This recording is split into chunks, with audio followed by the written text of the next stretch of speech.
শশীবাবু চাকরি ছেড়ে চলে গেছেন। আপনি ভুল করছেন। ভুল করছি? শশী করছে প্রথম পক্ষের, মানে আমার সতীনের ছেলে। ঠিক আমার মতোই হয়েছে। আপনি আদি মাঝি কেন মুখে কথাটি বলবে না? দয়া করে প্রবীরকে একটা চাকরি দিয়ে দেখুন। পাস টাস কিছু করেছে প্রবীর? পাস। কি পাস বললেন? কলকাতা শিবপুর থেকে ইঞ্জিন পাস করে এসেছে। অনেক কষ্ট করে ওই ছেলেকে আমি মানুষ করেছি। হ্যাঁ, আমি অনেক কষ্টে ওদের লেখাপড়া শিখিয়েছি। শিবপুর থেকে ইঞ্জিন পাস? শিবপুর থেকে ইঞ্জিন? ইঞ্জিন নয়, ইঞ্জিন নয়, ইঞ্জিনিয়ারিং বলুন। তা প্রবীর কোথায়? বাইরে দাঁড়িয়ে আছে, ডাকুন ওকে, আমি ওর সঙ্গে একটু আলাপ করতে চাই। শশীবাবু বাইকে ইঞ্জিনিয়ারিং পড়াচ্ছে, এ খবর তো আমি জানতাম না। আমি পড়িয়েছি। ওই মানুষের হাত পায়ে ধরে অনেক কষ্টে ওই ছেলেকে আমি মানুষ করেছি। আমি যাচ্ছি, আপনি আলাপ করে দেখুন। ছেলে তো নয়, রত্ন, রত্ন।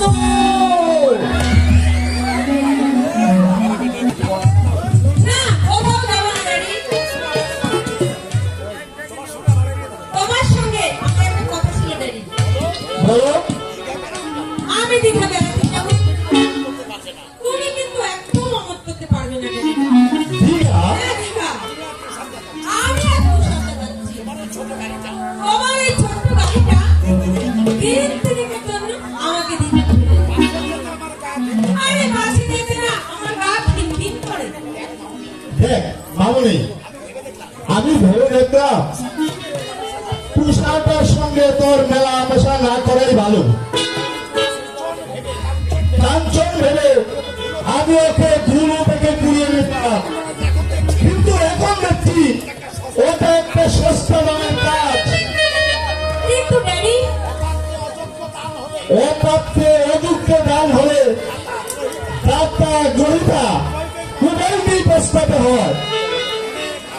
অনেক আশা করে আমি ওকে এখানে এনেছিলাম। এই 3 বছরে একটা কাজও কেউ করতে পেরেছে? ও বিয়ের পর শিখে নেবে ড্যাডি। বিয়ে? বিয়ে ছেলে? আমি ওকে কথা দিয়েছি ড্যাডি। না, এ বিয়ে হবে না। ড্যাডি, রমণী ঘোষের মেয়েকে বিয়ে করতে হলে যোগ্যতা থাকা দরকার। সেই যোগ্যতা ওর মধ্যে নেই। আমি জেনে শুনে একটা অপদার্থের হাতে তোকে আমি তুলে দিতে পারি না।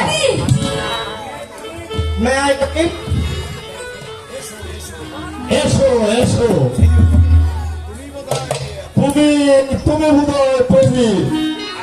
আগে হ্যাঁ, তা তোমার মা কোথায়? এসো পরিচয় করে দিই। আমার একমাত্র কন্যা কুমারী শেলী ঘোষ। আর মামনি, ওর নাম হচ্ছে প্রবীর সেন, সিভিল ইঞ্জিনিয়ার। নমস্কার। আপনি বুঝি শশীবাবুর ভাই? হ্যাঁ, জানলেন কি করে? তুষারদা বলছিল।